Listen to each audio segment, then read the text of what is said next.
Hello students, this is your instructor Marlene. I'm doing just a quick video tonight of Screencast to show you about how to work the system if you've not felt comfortable yet with understanding how Moodle works. Now that you're in, I'm very proud and pleased that you're finally all able to get in, that I just wanted to show you how the site works because it maybe does look a little bit overwhelming to some of you who've not done an online course before, but really it's really quite simple. The very first part of this top part, is just a real simple first page. Just giving you some general categories. Here's the very basic information about the course, about how we have to set up the course according to the state standards, and how we have to design it in accordance with KDADS. Then was my welcome letter, the syllabus, which you do need to understand and read through, so make sure you understand it clearly. And the announcements that I may place online for you to check. I would do that frequently, check about every week to see if I have any new announcements. Click that. And questions and answers. So if you do have questions, I really would like for you to put that question up here so I can answer it here, because your question may be a question somebody else is having, and you will have helped everybody to understand a situation more. Then there are useful links to help you with your learning, such as the Alzheimer's Association, American Academy on Communication and Healthcare, Centers for Disease Control, certainly for infection control, it's majorly important, and of course Kansas Department of Aging and Disability Services, because we know that they are our governing agency.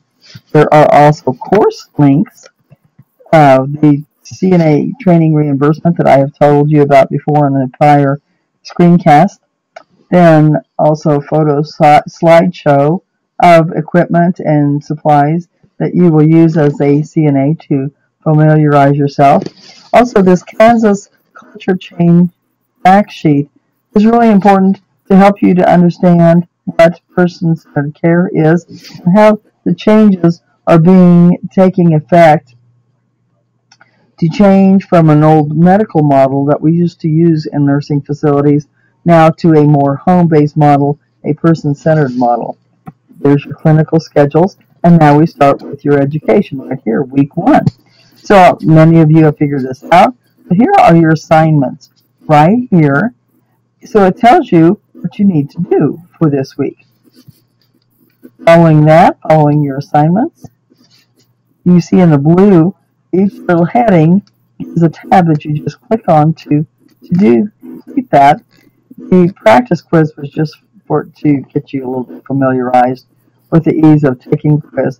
And the CNA information quiz I explained to you is really important for your going forward as a CNA, that you will know who to contact and who your regulating agency is. Then, of course, there was the introduction and residence of adult care home, the first 2 units that you are studying, and here's your study guide for that. You complete the questions on your study guide. Just make them short, sweet, brief. Make sure you are understanding what the questions are asking, because that's the knowledge you are trying to attain.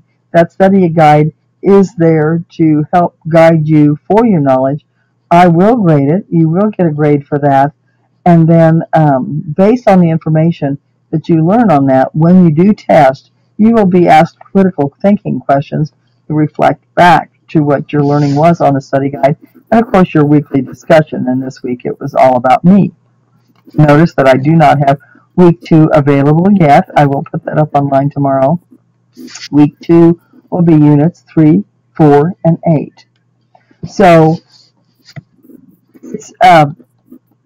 each week will look very similar to this right here, but they'll be a little bit busier than this week because I didn't put very much on this week. I have learned from the past we do have some problems when we are running the high school class like this, just trying to get that firewall from the high schools to be able to accept our emails through. And once we get it fixed, it's pretty good to go. And so we'll pick up the pace now. But just be aware of how this works. And if you have any questions, please feel free to contact me. One other thing, for texting, you may use my cell phone.